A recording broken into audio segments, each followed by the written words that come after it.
For today's video, dahil nga kakatapos-tapos lang ng New Year, kami nga pala ay nanood ng sine at nagbanding muna kami ni na Mami at Daddy. Minsan lang pala namin ito magawa, kaya itong pagbabanding namin ay sinulit-sulit na namin. Kami nga pala ay papasok na ng SM dito. At dahil nga sarado dito ang department store, kami nga pala ay pumunta sa likuran ng SM at doon kami dumaan. Wala nga pala akong vlog ng New Year's Eve namin, kasi nung New Year's Eve namin ay sobrang lakas ng ulan dito. Kaya ito na lang yung ginawa namin para naman may ma-vlog ako.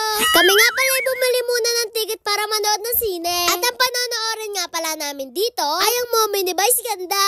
Sadyang ang taon-taon na nanood kami ng Manila Film Festival. At itong taon nga pala na ito ay naisipan namin panoorin si Vice Ganda.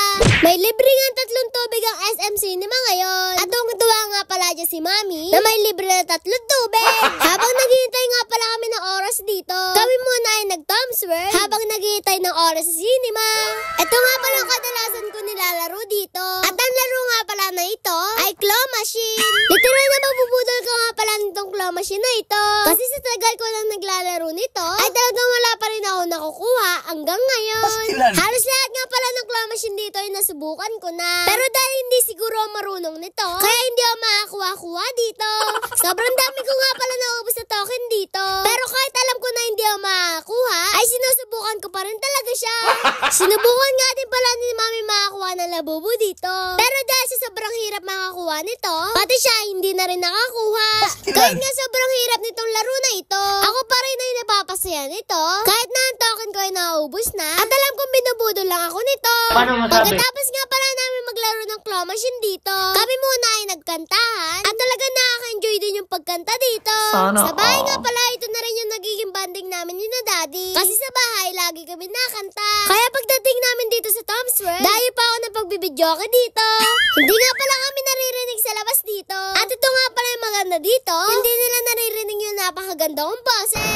Hilig ko nga rin pala talaga ang kumanta. Pero dahil nagsasayaw din ako, kaya ko rin siguro mag-sing and dance. Hello there, misteryoso. Di pa rin mabasag yung tunay na motibo.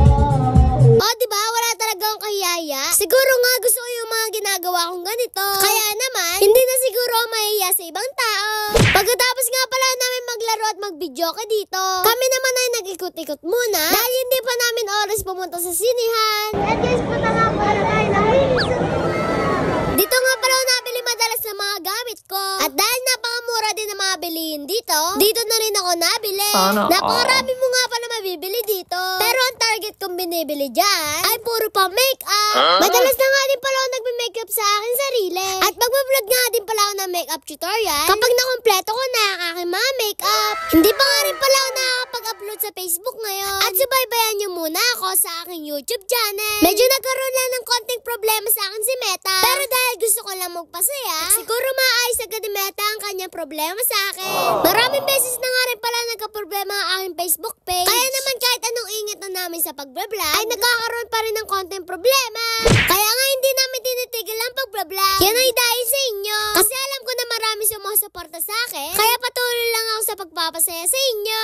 Sana mabalik na nga pala sa dati ang aking Facebook page. Para naman may pagpatuloy ko ang pagpapasaya ko sa inyo lahat. Namili na nga pala kami ng mga kakainin namin sa loob ng sinihan. At talaga napakasarap panood ng sine kapag may mga kinakain ka sa loob ng sinihan. Marami nga palang pagkain na hindi pwedeng kainin sa loob ng sinihan. Katulad na lang ng may amoy na pagkain. Bago nga pala kami pumasok sa loob ng sinihan, ako muna ay nagpa-picture sa labas para naman may pampost ako sa Facebook. Madalas nga pala may nagko-comment sa akin sa Facebook na sino daw ako kumukuha sa akin ng picture. Siguro alam nyo na kung sino laging kumukuha sa akin. Walang iba yan kundi si Mami.